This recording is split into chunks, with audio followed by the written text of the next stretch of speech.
बिस्मिल्लाहिर्रहमानिर्रहीम। अस्सलाम वालेकुम डियर स्टूडेंट्स, उम्मीद है आप सब खैरियत से होंगे। Financial statement analysis from the book of Charles H Gibson, chapter number 4, income statement and question number 5, 4 dash problem 4 dash 5। The income statement of Rawl company for the year ended December 31st 2008 shows the following। जो Royal company की income statement है वो हमें different जो information वर्सा share कर रही है, जैसे कि नेट सेल्स हमारे पास दी गई हैं, कॉस्ट ऑफ सेल्स है, ग्रॉस प्रॉफिट है, सेलिंग एंड एडमिनिस्ट्रेटिव एक्सपेंसेस हैं, income before unusual write of है, उसके बाद provision for unusual write of है, ठीक है, and earning from operations before income taxes, ठीक है, अर्निंग इनकम टैक्सेस से पहले की जो अर्निंग वो दी गई हैं, दैट इज़ 20,000, सॉरी 40,000, और इनकम टैक्सेस हैं 20,000। Net earning from operation before extra ordinary charge, तो नेट अर्निंग है आपकी एक्स्ट्रा ऑर्डनरी चार्ज से पहले पहले वो दी गई है, और फिर एक्स्ट्रा ऑर्डनरी चार्ज जो है वो 10,000 का वो आपको दिया गया है, और नेट अर्निंग आपकी लॉस आ रहा है, नेट लॉस आ रहा है आपका 30,000 का। अच्छा, ये हमें एक इनकम स्टेटमेंट दी गई जिसमें उसने अनयूजुअल राइट ऑफ को भी एडजस्ट किया हुआ है, ठीक है, एक्स्ट्रा ऑर्डिनरी आइटम को भी एडजस्ट किया हुआ है, ठीक है, और हमें नेट जो है वो अर्निंग बताई है जो कि नेगेटिव में आ रही है, हमारी लॉस आ रहा है, दैट इज 30,000। अच्छा, रिक्वायर क्या कर रहे हैं, compute the net earnings remaining after removing unusual write of. कहते हैं जी अगर हम अनयूजुअल राइट ऑफ को रिमूव कर दें, ठीक है, एंड एक्स्ट्रा ऑर्डिनरी चार्ज, तो फिर हमारी अर्निंग कितनी होगी। अब अर्निंग आपने फाइंड आउट करनी है, अनयूजुअल राइट ऑफ का फैक्टर निकाल दें और एक्स्ट्रा ऑर्डिनरी चार्ज जो है वो उसको निकाल दें, तो देन जो है हमारी अर्निंग जो है वो कितनी हो जाएगी, वो आपने बतानी है। Remove these items net of tax, ठीक है, और ये आपने आइटम्स जो है नेट ऑफ टैक्स करके निकाल ली। Estimate the tax rate for unusual write off based on tax on operating incomes. आपने जो है वो अनयूजुअल राइट ऑफ जो है उनका टैक्स रेट उनको नेट ऑफ टैक्स करके यहाँ से निकालना है, यानी कि ये जो provision for unusual write of दिया हुआ ना आपको 50,000 का, ठीक है, इसको आपने पूरा 50,000 एडजस्ट नहीं करना, इसको नेट ऑफ टैक्स पहले करना है, नेट ऑफ टैक्स करने के बाद फिर इसको आपने निकालना है यहाँ से, ठीक है जी। तो इसका फैक्टर भी आपने रिमूव करना है, और एक्स्ट्रा ऑर्डिनरी चार्ज जो आपको दिया हुआ है वो तो नेट ऑफ टैक्स करके दिया हुआ, उसको छेड़ने की जरूरत नहीं है। जो ऑलरेडी नेट ऑफ टैक्स करके दिया हुआ उसको हम नहीं छेड़ेंगे, ठीक है, जो नेट ऑफ टैक्स करने वाला है उसको नेट ऑफ टैक्स करेंगे, फिर उसका फैक्टर निकालें। बेसिकली उसने ये पूछा है कि अगर अगर ये अनयूजुअल राइट ऑफ ना हो, ठीक है, और एक्स्ट्रा ऑर्डिनरी चार्ज ना हो, तो उसके बगैर जो आपकी इनकम है वो कितनी बन रही है, ठीक है। इनके इफेक्ट्स को हमने रिमूव करना है, लेकिन नेट ऑफ टैक्स करके करना है, और एस्टिमेट करना है tax rate. Tax rate annual right of के लिए based on tax on operating income, यानी कि आपको टैक्स रेट भी फाइंड आउट करने की जरूरत है। तो टैक्स रेट कैसे फाइंड आउट करते हैं, जैसा कि आपके पास ये इनकम टैक्स दिया हुआ है, ठीक है, इनकम टैक्स आपके पास 20,000 है, तो टैक्स रेट फाइंड आउट करना बहुत आसान काम है। 20,000 को आप 40,000 पे डिवाइड करते हैं, आपके पास टैक्स रेट आ जाएगा। लेकिन अर्निंग जो थी आपकी बिफोर इनकम टैक्स 40,000 थी, तो अगर हम टैक्स रेट निकालना चाहें, अब 40,000 की इनकम पे आपका 20,000 टैक्स लगा है, इसका मतलब 50% टैक्स आपका चल रहा है। तो ये बात बड़ी आसानी से हम निकाल सकते हैं कि 50% टैक्स है। अब यहाँ से टैक्स रेट भी मिल जाएगा, यही टैक्स रेट हम यहाँ पे अनयूजुअल राइट ऑफ पे अप्लाई करके जो है उसको सिस्टम से निकालेंगे और फिर अर्निंग बताएंगे कितनी बनती है। तो सबसे पहले हम यहाँ पे टैक्स रेट को फाइंड आउट करते हैं। स्टूडेंट्स, यहाँ पे हम एक्सेल शीट में सबसे पहले टैक्स रेट फाइंड आउट करते हैं। टैक्स रेट फाइंड आउट करेंगे तो ही हम अनयूजुअल आइटम्स के ऊपर ये टैक्स रेट के हिसाब से नेट ऑफ टैक्स कर सकते हैं, ठीक है। So how can we get tax rate, formula क्या इसका है, आप टैक्सेस को ऊपर रखेंगे एंड इनकम बिफोर टैक्सेस जो है उसको आपने नीचे रखना है। इनकम बिफोर टैक्स, इसको थोड़ा सा जूम, तो यहाँ पे इस तरह से आप टैक्स रेट को फाइंड आउट कर सकते हैं। टैक्स रेट बेसिकली आपके पास कितना आता है। अब टैक्सेस क्वेश्चन में कितने 20,000 है, और 20,000 कितनी अर्निंग पे 40,000, यानी कि 40,000 पे 20,000 टैक्स लग रहा है, इसका मतलब 50% टैक्स लग रहा है। तो यहाँ से हम देख सकते हैं कि आपका जो टैक्स रेट है वो कितना आ जाता है, दैट इज 50%। टैक्स रेट आपने निकाल लिया, ठीक है। अब अगला काम जो आपने करना है वो नेट ऑफ टैक्स करना है। अब आपके पास provision for unused write off था, ठीक है। वो आपके पास दो आइटम उसने कही है कि सवाल में से उनको आपने जो है निकालना है, एक provision for unused write of को, ठीक है, और जो दूसरी है आपके पास जो एक्स्ट्रा ऑर्डनरी है, ठीक है, एक्स्ट्रा ऑर्डनरी चार्ज, उसको भी आपने साइड पे करना है। तो एक्स्ट्रा ऑर्डनरी तो ऑलरेडी नेट ऑफ टैक्स है, उसको छेड़ने की जरूरत नहीं है। लेकिन जो provision for unused write of है वो नेट ऑफ टैक्स नहीं दी हुई। मैं क्वेश्चन में दोबारा आपको दिखाया था कि यहाँ पे देखें कि provision for unused write of जो है वो यहाँ पे 50,000 नेट ऑफ टैक्स करके नहीं दी गई, ठीक है। तो इसको नेट ऑफ टैक्स करेंगे, फिर यहाँ से हमने इसको जो है वो लेस करना है। इसको 50 का 50,000 नहीं लेस करेंगे हम, यहाँ पे नेट ऑफ टैक्स करके फिर हम लेस करेंगे। और जो दूसरी है आपकी एक्स्ट्रा ऑर्डिनरी आइटम, वो ऑलरेडी नेट ऑफ टैक्स है, उसको वैसे ही हम माइनस कर देंगे। तो ये दो आइटम्स का उसने कहा था कि अर्निंग आपने निकालनी, net earning remaining after remove. अगर हम इन दो चीज़ों को रिमूव कर दें, एंड ये दो चीज़ें गैर मामूली ना हमारे सवाल में, ठीक है, नॉर्मली तो नहीं आती। तो कहता है दो चीज़ों को अगर रिमूव कर दें, अनयूज्ड आइटम को भी रिमूव कर दें और एक्स्ट्रा ऑर्डिनरी को भी हम रिमूव कर दें, तो फिर हमें नेट अर्निंग बताओ कितनी बनती है। अब हमने इन दोनों चीज़ों को रिमूव करना है, लेकिन दोनों चीज़ों को नेट ऑफ टैक्स करके रिमूव करना है, वैसे सिंपल रिमूव नहीं कर देना, ठीक है।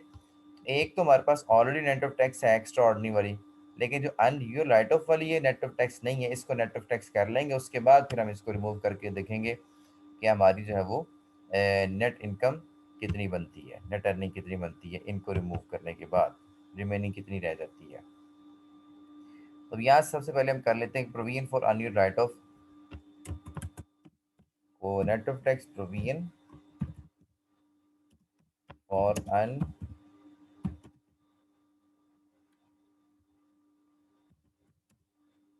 Right off. ये हमारे पास बेसिकली कितना है जी, 50,000 है। लेकिन हम 50 के 50 के रिमूव नहीं कर सकते, इसको हमें पहले नेट ऑफ टैक्स करना पड़ेगा। टैक्स रेट हमें पता लग गया, हम बड़ी आसानी से टैक्स टैक्स इफेक्ट्स यहाँ पर डाल सकते हैं।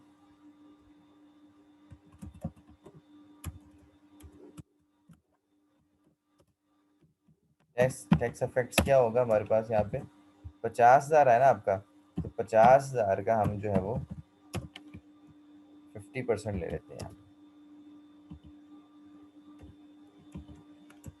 तो ये हमारे पास बनता है जी तकरीबन कोई 25,000।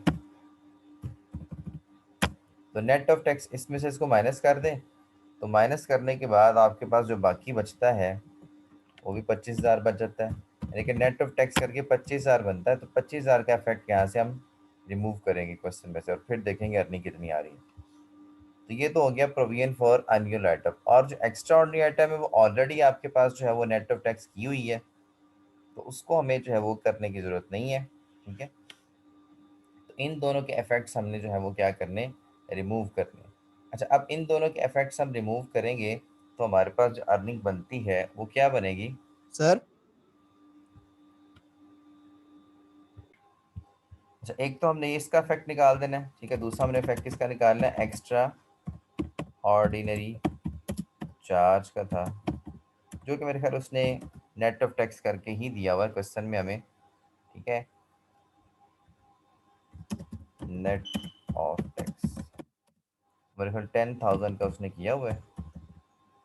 ये हमारे पास बनता है 50,000, तो इसको हमें छेड़ने की जरूरत नहीं है।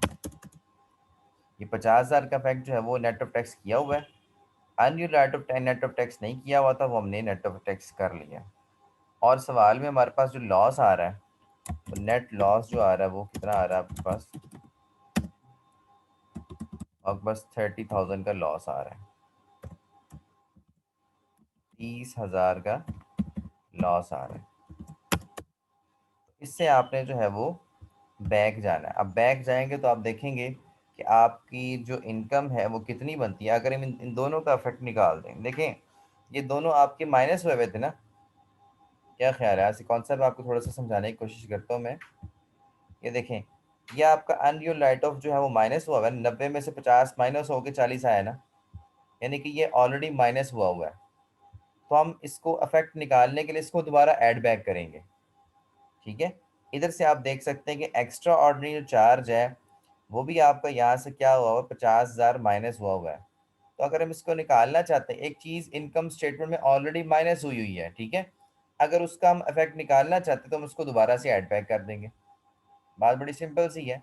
ये दो चीज़ें ऑलरेडी माइनस हुई हुई है इनकम स्टेटमेंट में से, अगर हम इन दोनों चीज़ों का इफेक्ट निकालना चाहते हैं, इनके बगैर अर्निंग देखना चाहते हैं, तो इनकी जो दो चीज़ें माइनस हुई हैं ना, इनको दोबारा से ऐड कर देंगे। लेकिन ऐड उसने कहा था कि नेट ऑफ टैक्स करके करना है, तो नेट ऑफ टैक्स करके हमने जो है इनको remove these item net of tax, उसने कोई हमें रिक्वायरमेंट दी थी, ठीक है।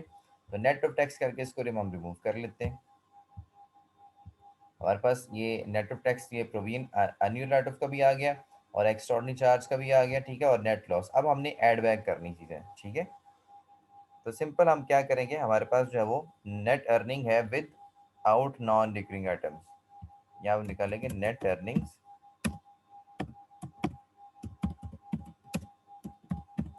विदाउट नॉन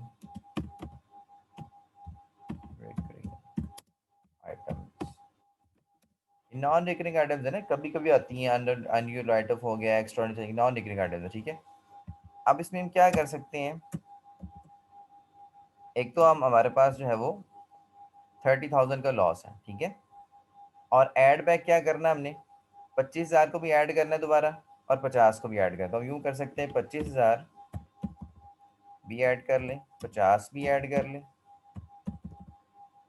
और ये जो लॉस है 30,000 का इसको माइनस कर लें,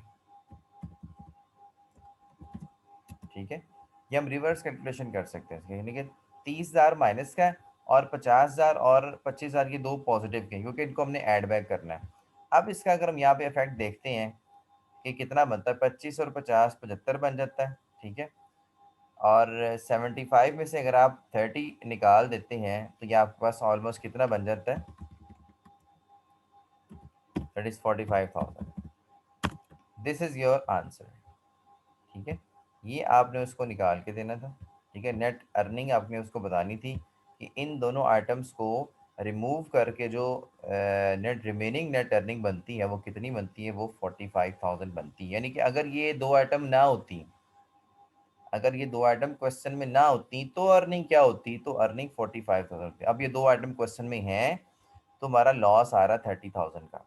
अगर ये दो आइटम क्वेश्चन में ना होती तो हमारा प्रॉफिट आता 45,000 का, ये वो पूछ रहा था, ठीक है। तो यहाँ तक क्वेश्चन है, अगर इसमें कोई इश्यू है तो आप लोग डिस्कस कर सकते हैं। Thank you so much. अच्छा, नेक्स्ट हमारे पास जो क्वेश्चन है, क्वेश्चन नंबर 6 है। At the end of 2008, vandals destroyed your financial records. Fortunately, the controller had kept certain statistical data related to the income statement as follows. कहता है कि वेंडल्स ने जो है आपका जो फाइनेंशियल रिकॉर्ड था वो डिस्ट्रॉय कर दिया है, लेकिन कुछ जो रिकॉर्ड है वो कंट्रोलर के पास था, स्टैटिस्टिकल डाटा था। जैसा कि हमारे पास कॉस्ट ऑफ गुड्स है वो सी जी एस अवेलेबल है 2 मिलियन की। एडमिनिस्ट्रेटिव एक्सपेंस जो है वो 20% है cost of sale, but only 10% of sales. यानी कि जो एडमिनिस्ट्रेटिव एक्सपेंस है वो 20% कॉस्ट ऑफ सेल्स का है, ठीक है, बट 10% है सेल्स का। और इसी तरह ये क्लू हमें दिए हुए उसमें, सेलिंग एक्सपेंस है 150% एडमिनिस्ट्रेटिव एक्सपेंस का, यानी कि अब पहले एडमिनिस्ट्रेटिव एक्सपेंस निकालेंगे बी वाला, फिर उसका 150 लेंगे तो सेलिंग एक्सपेंस निकल आएगा। इसी तरह से बॉन्ड्स पेबल आपके पास जो है वो 1 मिलियन की है with an average interest rate of 11%, ठीक है। तो ये उसने इंफॉर्मेशन दी, इंटरेस्ट निकालने के लिए यहाँ इसकी हेल्प लेंगे हम, ये डी पार्ट की। 1 मिलियन का 11% ले लेंगे तो हमारे पास इंटरेस्ट आ जाएगा, ठीक है। आपको पता है इनकम स्टेटमेंट में इंटरेस्ट को भी एडजस्ट करना होता है, तो इंटरेस्ट वैसे तो नहीं दिया उसने, लेकिन हमें ये इन्फॉर्मेशन दे दी, तो 1 मिलियन का 11% लेके हम इंटरेस्ट भी फाइंड आउट कर सकते हैं। टैक्स रेट उसने दिया हुआ दैट इज 48%, और 50,000 shares common stock were outstanding for the entire year. अब शेयर्स देने का मकसद क्या है, सारी बात हो हमसे वो अर्निंग पर शेयर पूछना चाहता होगा, ठीक है। जब हमारे पास नेट अर्निंग आ जाएगी तो हम उसको डिवाइड कर देंगे नेट अर्निंग को 50,000 शेयर्स पे, तो हमारे पास अर्निंग पर शेयर भी आ जाएगा, जैसे कि हमने पिछले क्वेश्चंस में निकालते रहे हैं। रिक्वायर क्या कर रहा है, from the information given reconstruct a multiple income statement. आपने दोबारा से इनकम मल्टीपल इनकम स्टेटमेंट बनानी है for the year. Include earning पर शेयर भी आपने उसको निकाल के दिखानी, ठीक है। तो डाटा आपके पास अवेलेबल है, ठीक है। तो सिंपल आप जो है वो सी जी एस आपके पास क्लू है, यहाँ से आप क्वेश्चन को स्टार्ट कर सकते हैं। सेल आप निकालेंगे पहले, ठीक है। सीजीएस के थ्रू जो है आप निकाल सकते हैं यहाँ पे एडमिनिस्ट्रेटिव एक्सपेंस, ठीक है। जब आपका एडमिनिस्ट्रेटिव एक्सपेंस आ जाएगा, ठीक है, तो एडमिनिस्ट्रेटिव एक्सपेंस जो है वो ओनली 10% ऑफ सेल्स है। देखें, सादा सा क्लू है आपके पास एक। आप क्या करेंगे, 2 लाख, ये 2 मिलियन जो है ना उसका 20% लें, तो आपके पास एडमिनिस्ट्रेटिव एक्सपेंस आ जाएगा, ठीक है। 2 मिलियन का जब आप 20% लेंगे, वो मेरे ख्याल बनता है आपका कोई 4 लाख, ठीक है। तो साथ में उसने एक और, अब हमारे पास क्वेश्चन में सेल्स नहीं है, ठीक है, साथ में उसने एडमिनिस्ट्रेटिव एक्सपेंस का सेल के साथ लिंक जोड़ दिया। कहता है जी कि जो एडमिनिस्ट्रेटिव एक्सपेंस है ना, 10% है सेल का। अब एडमिनिस्ट्रेटिव एक्सपेंस हमने 4 लाख तो निकाल लिया, 20% इसका लेके सीजीएस का, और ये 10% शो कर रहे हैं सेल्स का। अगर 4 लाख जो है वो सेल का 10% है, तो सेल का 100% कितना होगा, आप खुद अंदाजा लगा सकते हैं। 4 लाख को डिवाइड कर दें 10% पे, ज़रब कर दें 100 पे, ठीक है, तो आपको सेल्स भी मिल जाएगी, ठीक है। लेकिन 4 लाख सेल का 10% शो हो रहा है, एडमिनिस्ट्रेटिव एक्सपेंस 4 लाख आए, और ये सेल का 10% है। तो ये अगर सेल का 10% है, तो सेल का 100% कितना होगा, इसको 10 पे डिवाइड कर दें, 100 से मल्टीप्लाई कर दें, आपका आपकी जो सेल है वो आ जाएगी, ठीक है। सेल आ जाएगी तो काम स्टार्ट हो जाएगा। सेल में से सीजीएस माइनस करें, जीपी आ जाएगा, फिर एडमिनिस्ट्रेटिव एक्सपेंस माइनस करें, सेलिंग एक्सपेंस जो है वो एडमिनिस्ट्रेटिव एक्सपेंस का ही आपने 120%, 150% यानी कि जो 4 लाख का ही आप 150% लेंगे तो सेलिंग एक्सपेंस आ जाएंगे। उसके बाद आपका ऑपरेटिंग इनकम आ जाएगी, ऑपरेटिंग इनकम में से आपने इंटरेस्ट माइनस करना, दैट इज 1 मिलियन का 11% ले लें आप, ठीक है। इंटरेस्ट आ जाएगा आपका, उसको माइनस कर दें। उसको माइनस के बाद करने के बाद आपका टैक्स जो है वो 48% है। जितनी भी इनकम आएगी उसका 48% ले लीजिएगा, वो आपकी नेट इनकम आ जाएगी, ठीक है। नेट इनकम के बाद आपने अर्निंग पर शेयर किस तरह से निकालें, जितनी भी नेट इनकम होगी ना, फॉर्मूला क्या लगाना है, अर्निंग पर share is equal to net income over total shares outstanding, ठीक है। तो नेट सपोज अगर आपकी नेट इनकम जो है वो 10 लाख आई है, तो 10 लाख को डिवाइड कर दें 50,000 शेयर्स पे, आपकी एक शेयर पे आने वाली अर्निंग आ जाएगी, ठीक है। इस तरह से अर्निंग पर शेयर भी निकाल लेंगे, और multiple income multiple step income statement भी आप बना लेंगे। सारे क्लूज मैंने आपको बता दें, आप लोग क्वेश्चन कर सकते हैं। अभी भी यहाँ तक कोई क्वेश्चन है तो आप लोग डिस्कस कर सकते हैं। तो ये फिफ्थ क्वेश्चन और सिक्स क्वेश्चन आप लोग जो है वो इजीली आप कर सकते हैं। यहाँ पे, यहाँ तक अगर कोई क्वेश्चन है, कोई कन्फ्यूजन है, मसला है, तो आप लोग मुझसे डिस्कस करें ये क्वेश्चन 6 के हवाले से। Thank you so much.